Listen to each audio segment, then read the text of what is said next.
Que sea un tiro en la cabeza. Dispárame en la sien, apuntando ligeramente hacia abajo. Necesito que la bala recorra la distancia más corta posible mi cerebro antes de impactar mi hipocampo.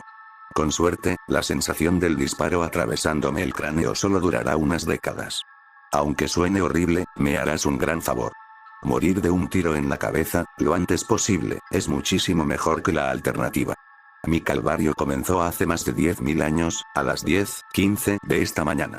Gano dinero extra participando en ensayos clínicos. Soy un supuesto sujeto sano que toma medicamentos experimentales para evaluar los efectos secundarios. Una vez fue un medicamento para el riñón. Algunas veces ha sido algo para la presión arterial o el colesterol. Esta mañana me dijeron que el medicamento que tomé era una sustancia psicoactiva diseñada para acelerar la función cerebral. Ninguna de las drogas que he probado hasta ahora me ha hecho ningún efecto, en el sentido recreativo. En otras palabras, ninguna de las drogas que he probado me ha dado un subidón intenso, ni me ha tranquilizado, ni nada. Quizás siempre he terminado en el grupo placebo, pero nada de lo que he probado me ha afectado en absoluto.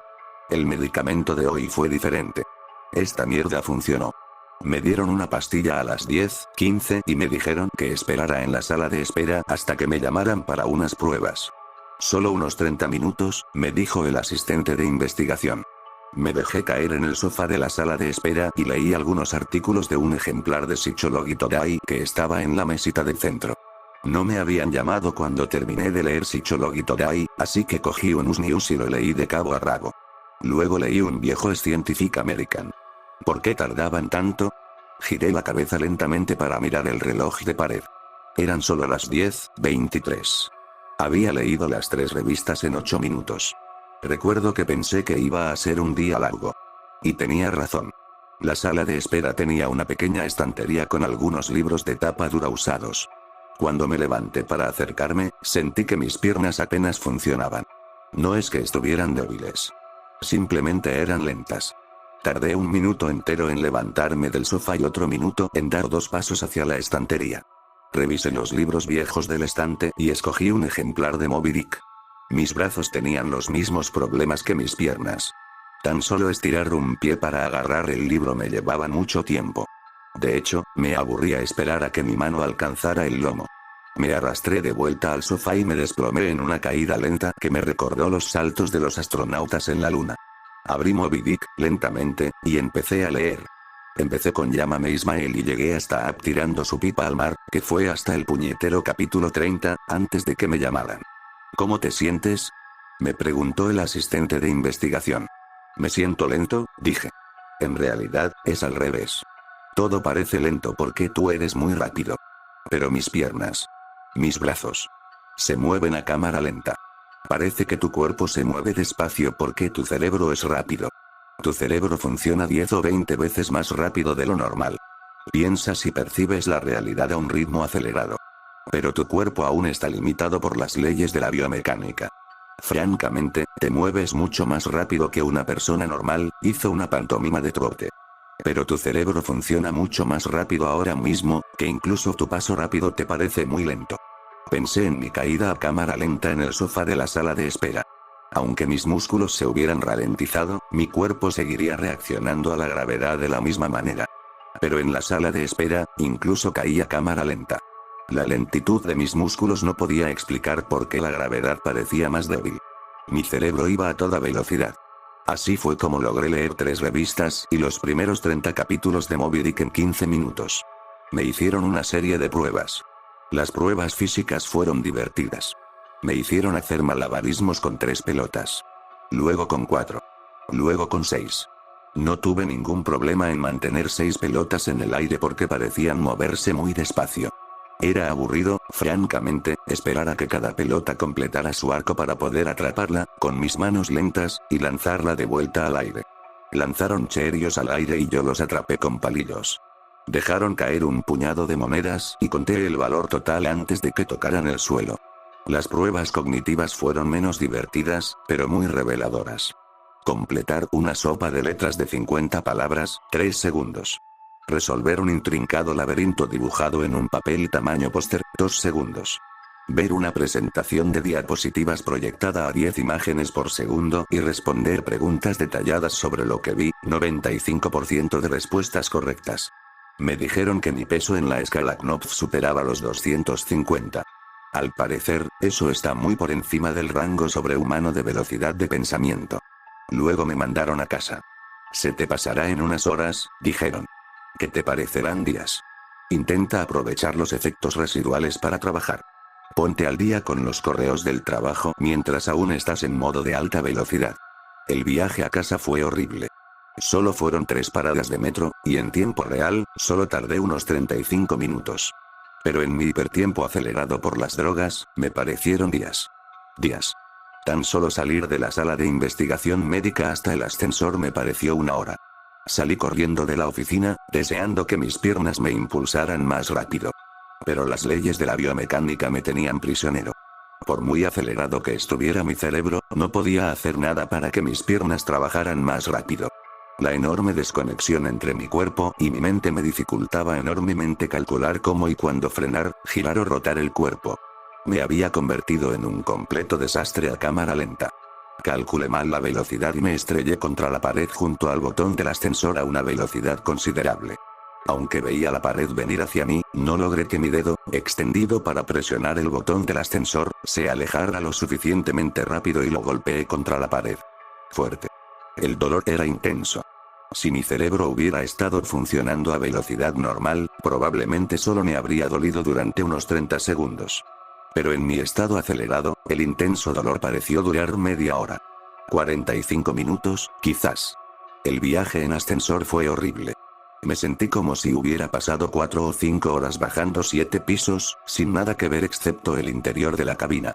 Corrí a toda velocidad hasta la estación de metro. Debo admitir que esta parte fue casi divertida. Aunque mi cuerpo se movía a una velocidad que me parecía súper lenta, podía elegir con cuidado cómo y dónde colocar los pies, balancear los brazos y girar el torso. Solo me llevó 1 o 2 manzanas acostumbrarme a tener un cerebro que corría 2 docenas de veces más rápido que mi cuerpo. Luego, básicamente, corrí bailando el resto del camino, girando y esquivando a la gente en la acera y esquivando coches en movimiento con apenas unos centímetros, o minutos, de espacio. Pasé 1 hora, dentro de mi tiempo, bajando al metro y corriendo al andén. Un tedio interminable esperando los 6 minutos para que llegara el tren de la línea roja. Aunque había más que ver en el andén que dentro del ascensor, seguía siendo terriblemente aburrido.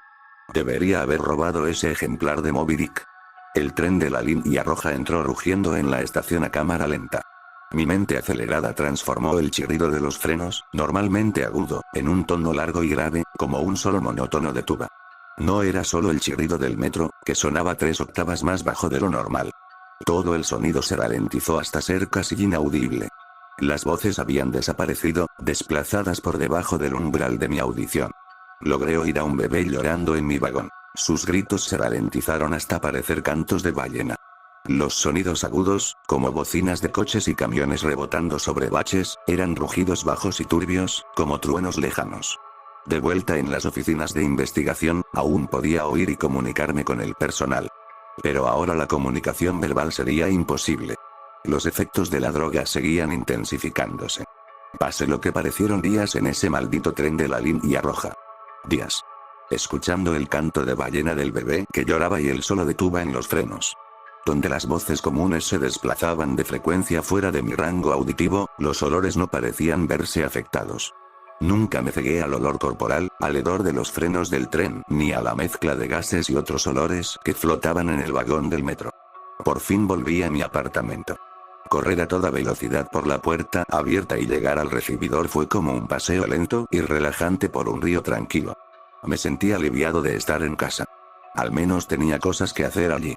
Tomé el libro que estaba leyendo, 100 años de soledad, y lo terminé. A pesar de pasar las páginas tan rápido que rompí muchas, parecía que la mayor parte del tiempo que pasé terminándolo lo pasé pasando páginas y no leyendo. Habían pasado 3 minutos desde que llegué a casa. Intenté navegar por internet, Dios mío, cómo tardan las computadoras en arrancar hoy en día. Pero era frustrantemente lento. Tardaba horas, aparentemente, en cargar cada página nueva y una fracción de segundo en leerla. Leí 100 artículos en mi sección de noticias y solo 3 minutos más. Me sumergí en mi pila de libros pendientes y terminé 2 más. Habían pasado 4 minutos más. Decidí intentar dormir para que se me pasaran los efectos restantes de la droga. Desafortunadamente, la parte de mi mente responsable de la percepción, la que la droga ha acelerado a velocidades hiperactivas, no es la misma que la que controla el sueño. A pesar de estar despierto durante lo que percibí como días, mi cerebro físico seguía pensando que era la 1:25 p.m. No estaba listo para dormir. Sin embargo, intenté dormir. Caminé hasta mi habitación, un lento paseo de 45 minutos por mi apartamento, y me dejé caer en la cama, cayendo perezosamente como una pluma sobre el colchón.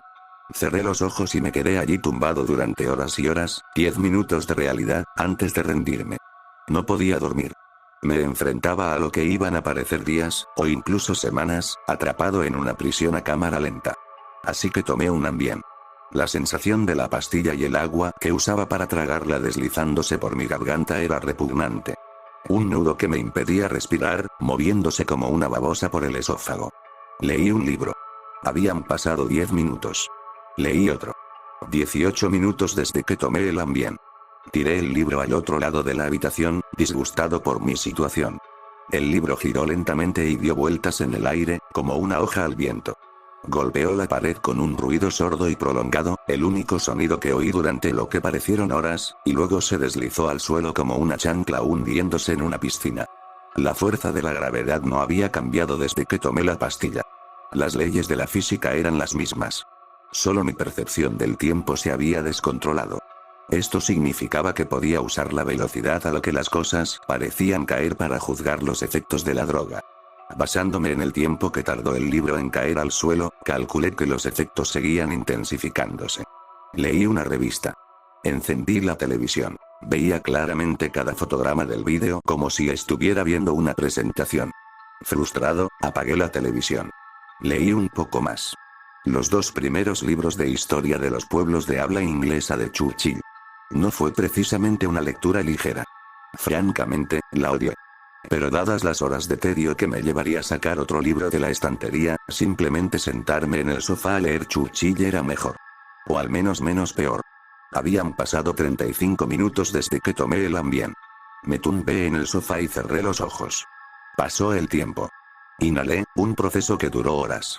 Pasó el tiempo. Exhalé durante más horas. Dormir. No. Vendría. Necesitaba un nuevo plan. Decidí volver a las oficinas donde me dieron el medicamento. Quizás tendrían algo que contrarrestar a sus efectos.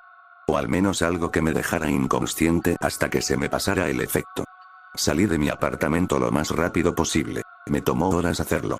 Ni siquiera me molesté en cerrar la puerta con llave. Habría tardado demasiado. Bajar las escaleras, corriendo es más rápido que el ascensor, atravesar el vestíbulo, salir por la puerta principal y salir a la calle. Estas pocas cosas me hicieron sentir como si hubiera pasado un largo día en la oficina.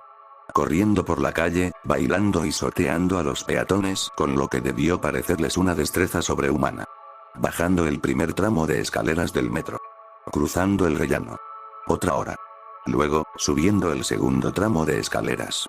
Fue entonces cuando me hizo efecto el Ambien. El Ambien no me dio sueño. Para nada. Al contrario, debió de tener una reacción cruzada grave con el medicamento experimental que tomé esta mañana. Bajaba corriendo el segundo tramo de escaleras, a cámara lenta, pero avanzando perceptiblemente. De repente, ¡zas! Todo se detuvo. El sordo rugido de la calle y el metro cesó, reemplazado por el silencio más absoluto que jamás haya experimentado. Mi movimiento hacia abajo pareció congelarse por completo. Antes de que el Ambien hiciera efecto, mi percepción del tiempo era quizás cientos de veces más lenta que el tiempo real. Después de que el Ambien hiciera efecto, el tiempo transcurrió miles de veces más lento. Cada segundo me parecía días. Incluso mover los ojos para enfocar un nuevo punto era como un desplazamiento increíblemente lento por mi campo visual. A lo largo de la tarde, aprendí a caminar, correr y saltar cuando mi mente corría cientos de veces más rápido que mi cuerpo. Pero con otra ralentización de 4 o 5 órdenes de magnitud causada por el Ambien, controlar el cuerpo era casi imposible. Me caí en las escaleras. Aunque estaba prácticamente paralizado a mitad de paso, controlar mis músculos era imposible. Mandé el pie hacia adelante durante horas, y luego hacia atrás durante horas más cuando parecía que iba a fallar el siguiente paso. Horas intentando ajustar el ángulo de mi tobillo, y reajustándolo cuando notaba que no estaba bien. A pesar de estos esfuerzos, me torcí el tobillo en el siguiente escalón. La lentitud no mitigó el dolor en absoluto. Horas de tensión creciente sobre mi tobillo torcido. Las señales nerviosas que envían dolor al cerebro deben funcionar de forma diferente a los nervios de mi oído. La energía sónica se distribuyó en el tiempo, diluyéndose hasta hacerse imperceptible. El dolor fluyó a mi cerebro sin ser diluido por el cambio en mi percepción del tiempo. Horas y horas de peso creciente sobre mi tobillo torcido se convirtieron en horas de dolor cada vez mayor. Caí hacia adelante, mi mente acelerada fue completamente incapaz de controlar mi cuerpo lento. Caí a la deriva durante días, logrando rotar el torso lo suficiente para evitar que mi cabeza impactara el suelo primero. Finalmente, caí sobre mi hombro derecho. Al principio, el impacto ni siquiera fue perceptible. Luego, sentí una ligera presión en el hombro al tocar el suelo. La presión aumentó, provocando un dolor cada vez mayor, durante horas. Mi hombro finalmente cedió, dislocándose con un tirón interminable y repugnante. Días después, me detuve, desplomado en el suelo, mirando al techo. El dolor en mi hombro aún aullaba con la intensidad de una herida reciente y violenta. Tuve mucho tiempo para pensar durante esa caída. Si cada segundo me parecía días, entonces cada minuto del mundo real sería como años. Incluso si la droga desapareciera de mi organismo en las siguientes 2 o 3 horas, esta pesadilla parecería durar siglos. Para cuando caía al suelo, ya tenía un plan. Llegaría al andén y me lanzaría delante de un tren. Me giré sobre mis manos y rodillas. Días con mi hombro dislocado pidiendo a gritos alivio. Calculé mal mi rotación y rodé sobre mi espalda. Lo intenté de nuevo, cayendo de bruces mientras intentaba controlar un cuerpo que se movía más lento que la hierba. Semanas de esfuerzo finalmente dieron sus frutos. Me estabilicé sobre mis manos y rodillas. Si tan solo ponerme a gatas era tan difícil, pensé que caminar o correr era completamente imposible. Así que me arrastré. Me arrastré por el túnel del metro. Las miradas de estupidez de la multitud me perduraron durante semanas. Me arrastré bajo el torniquete y subí a la escalera mecánica. La escalera mecánica expulsó a la multitud de la hora punta al andén con la misma velocidad con la que un glaciar vierte hielo al mar. Observé el andén abarrotado durante mi interminable descenso. El cartel de información del tren indicaba que el siguiente no llegaría hasta dentro de 20 minutos. 20 minutos eran como un año para mí. Tendría que pasarme un año en el andén del metro, esperando la muerte. Bajé a rastras de la escalera mecánica, soportando días con las caras de tonto de los pasajeros. Me arrastré unos metros hasta un banco de cemento y me acurruqué junto a él, intentando encontrar una postura que aliviara el dolor del hombro. Entonces mi problema con el tiempo empeoró. Increíblemente. La enorme ralentización en las escaleras fue solo el comienzo de la interacción entre la droga experimental y el ambiente. Me impactó de lleno mientras estaba acurrucado junto al banco. Parpadeé. Años de oscuridad siguieron. El sonido ya se había ido, y con mi parpadeo, también se perdió la vista. Solo existía el dolor de la caída. Mi mente hiperacelerada no perdió tiempo en compensar la falta de información sensorial. Voces me hablaban. Me cantaban en idiomas que nunca existieron. Dibujos, rostros y colores iban y venían en mi mente. Recordé toda mi vida e imaginé otra. Olvidé el inglés. Me hundí en una profunda desesperación. Hablé con Dios. Me convertí en Dios. Imaginé un nuevo universo y lo di vida con mis pensamientos. Luego lo volví a hacer todo. Y otra vez. Mis ojos se abrieron con una lentitud geológica. Un tenue resplandor. Semanas. Un rayo de luz. Semanas. Una vista estrecha del andén del metro. Los tobillos de los pasajeros cerca de mí y un anuncio en la pared opuesta. Saqué mi teléfono del bolsillo. Un proyecto que duró décadas. ¿Cómo puedo explicar el aburrimiento? El dolor en el hombro no es nada comparado con el aburrimiento. Cada pensamiento que puedo tener, ya lo he pensado cientos de veces. La vista de tobillos y anuncios nunca cambia. Nunca. El aburrimiento es tan intenso que es tangible, como un objeto sólido de metal y piedra incrustado en mi cráneo. Ineludible. ¿Qué opciones tengo? Si me arrastro y caigo a las vías sin que venga un tren que me aplaste, no moriré. Sentiré aún más dolor por la caída de 1,5 metros, pero lo más probable es que alguien me rescate en el andén y no pueda reaccionar cuando finalmente llegue el tren. Mi sufrimiento en ese caso sería infinito. Así que espero el tren para poder lanzarme bajo él. Cuando finalmente me golpee, experimentaré el dolor de ser destrozado durante siglos hasta que, finalmente, la luz de la vida abandone mi cerebro y mi experiencia termine. He vivido cientos de vidas al pie de este banco. Soy mucho más viejo, en espíritu, que cualquier ser humano que haya vivido jamás. La mayor parte de mi experiencia vital ha sido una instantánea de dolor acurrucado en el suelo de un andén del metro, con una visión inmutable de tobillos y anuncios. Esta publicación es mi plan B, mi Ave María. Mi apuesta arriesgada. He pasado vidas enteras escribiendo y publicando este mensaje con la esperanza de que alguien lo lea y se convenza de que mi sufrimiento debe terminar. Alguien en esta plataforma ahora mismo. Alguien que encuentre al hombre acurrucado bajo el banco, al hombre que se arrastró por la escalera mecánica, y lo mate lo más rápido posible. Una bala en la sien. Si estás armado y estás en el metro de Glenmont, por favor dispárame.